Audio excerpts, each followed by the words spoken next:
Yeah, it's not. You're right.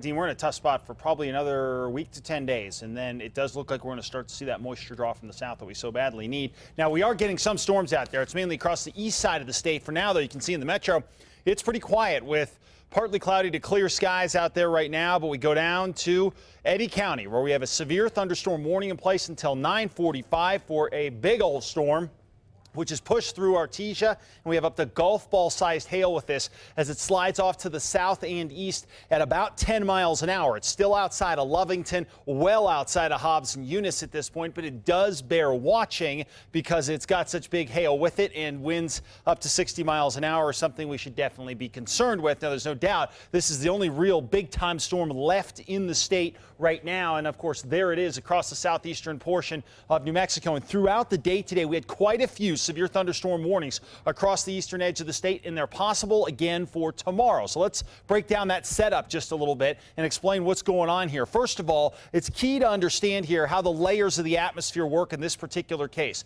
Remember, at the surface, we've got good moisture in place coming in from the southeast. Gulf is helping to provide that juice. Well, higher in the atmosphere, we have winds coming from the northwest and west. So what does this mean? Well, what it provides is what we call wind shear, which is changing wind direction with height. So you start getting storms which can rotate a little bit and start to produce some pretty large hail, and that's the setup we have in place across the east side of the state right now. So when you start getting those tilted updrafts and storms, it allows for a really good setup for hail across the area and some gusty winds as well. And it's likely we could see some type of setup like that for tomorrow too before things start to back off. We start to see the moisture kick out to the east and we dry out across the board.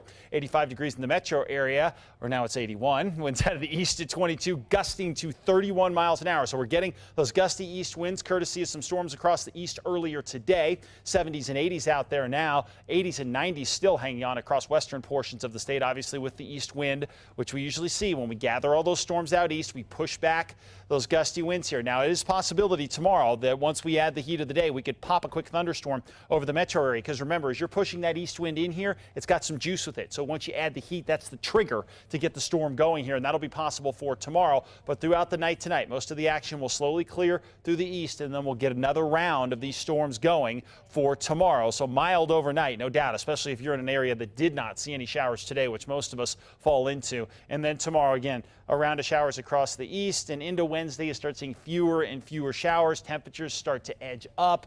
And unfortunately, I think the big story here starting on Thursday is going to be a lot of heat and dangerous heat across a good portion of the state, especially southeastern New Mexico, coming up by about Thursday through the weekend at least. 84 Pagosa Springs, 86 Durango, and 89 in Cortez. Mostly sunny and warm. Out to the northwest, sun and clouds, pretty nice here. Temperatures in the 80s and 90s as well. We'll stay in that mid-90 range on Thursday.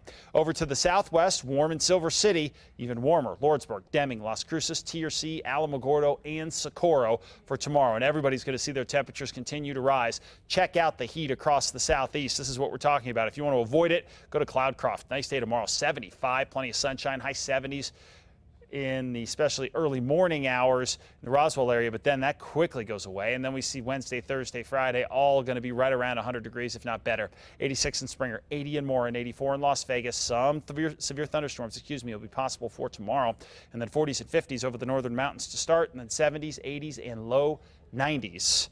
91, Cedar Crest, 90 in Edgewood, and 87 in Mountain Air for tomorrow. Partly cloudy with some scattered rain showers. We could see a spot storm here in the metro for tomorrow, especially if we get enough juice sliding in tonight and it doesn't wane on us tomorrow.